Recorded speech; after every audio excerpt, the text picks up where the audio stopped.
अस्सलाम वालेकुम नाज़रीन, मैं सईद ख़ान और आप देख रहे हैं इंडियन टीवी। 20 लाख करोड़ हर चैनल पे इसका चर्चा है कि 20 लाख करोड़ रुपया मोदी जी जनता को दे रहे हैं। दरअसल 1/3 इसमें का पैसा पहले ही दिया जा चुका है, तो फिर अब 20 लाख करोड़ रुपए क्यों? दरअसल एक बड़े फिगर बताने का मतलब ये होता है कि लोग इसे एक लंबे समय तक याद रखें। छोटे छोटे अमाउंट को अलग अलग बताने से क्या होता है, लोग याद नहीं रखते और लोग भूल जाते हैं। इसका मतलब ये होता है कि अगर एक फिगर, मोटी राउंड फिगर बता दी जाए तो लोगों को एक बहुत लंबे समय तक याद रखा जाता है। 25 मार्च के लॉकडाउन के बाद इस 20 लाख करोड़ में से कुछ अमाउंट मिल गया है और कुछ मिलने वाला है।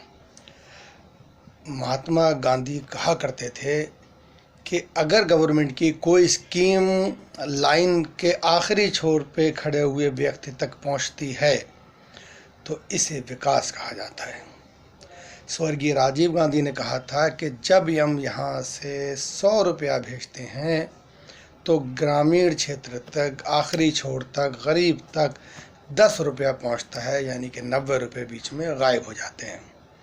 अब सवाल ये है कि ये सरकार क्या पहले से बेहतर है? इस बार के 10 की जगह 20 या 30 या 40 रुपये पहुँचेंगे, या 10 की जगह 5 या 2 रुपये पहुँचेंगे, तो गरीब के हिस्से में कितना पहुँचने वाला है और अब तक जो मिला था सरकारों की तरफ से उसमें से कितना पहुँचा, ये बड़ा सवाल है।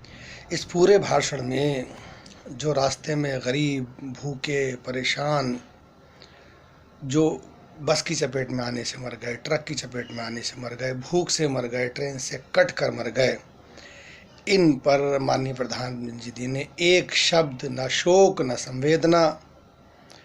और इस 56 दिन के लॉकडाउन का क्या नतीजा निकला, इससे क्या फ़ायदा हुआ, क्या नुकसानात हुए, आखिर पीएम केयर का क्या हुआ? जो तमाम उद्योग जगत से पीएम केयर में पैसे आए उनका क्या हिसाब है, किसको दिए गए, कितने बचे हैं, कहाँ कहाँ खर्च होना है? कोरोना की बात पर कोई शब्द नहीं कहा गया। जब दोस्तों 20 मार्च को लॉकडाउन हुआ तो उस वक़्त 22 मार्च से और 12 मई तक तकरीबन 54 दिन का ये लॉकडाउन हो चुका है। हमें ये नहीं बताया गया था कि हम कहाँ खड़े हैं। बताया गया हमें कि हम अब 2 लाख पीपी किट बनाने लगे हैं, 2 लाख मास्क बनाने लगे हैं। ये सरकार ने उपलब्धि अपनी बताई है। तो क्या ये पीपी किट सारे स्वास्थ्य कर्मियों को दस्तयाब हो पाई? आज भी बहुत से अस्पतालों से इस तरह की खबरें आ रही हैं। दूसरी बात, जब 24 मार्च को 500 केसेस थे तो लोगों को 4 घंटे का टाइम दिया गया, लेकिन आज तकरीबन 70,000 से ज़्यादा केस हो चुके हैं और 2,000 से ज़्यादा मौतें हो चुकी हैं। तो ये ढीला ढाला लॉकडाउन आप खुद देख रहे हैं। कहीं बाज़ार खुले हैं, कहीं कम खुले हैं, कहीं ज़्यादा खुले हैं, कहीं फैक्ट्रियाँ खुली हैं, कहीं नहीं खुली हैं। एवन तक के नॉन एसेंशियल ऑफिसेज़ और दुकानें भी मार्केट में आपको खुली दिखाई दे जाएंगी। ग्रीन जोन ही नहीं, रेड जोन और येलो जोन में भी दुकानें आपको खुली जाएंगी। नॉन एसेंशियल में जैसे आपने देखा कि शराब मेरे ख्याल को एसेंशियल चीज़ नहीं है, लेकिन क्योंकि हमें फाइनेंशियल पैसे की ज़रूरत है, शराब की बहुत सारी दुकानें आप मार्केट में देखेंगे इस तरह की जो भी खुली हुई हैं। इसी तरह रेलवे के पास भी कोई तर्क नहीं है कि उन्होंने भी ट्रेनें क्यों बंद कर दी और क्यों चालू कर दी, बसें क्यों बंद कर दी गई थी 500 केस में और अब क्यों चालू कर दी गई।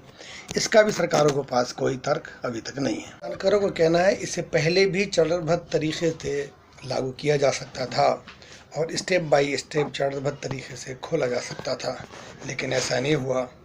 एक और सरकार की तैयारी है लॉकडाउन 4 लाने की।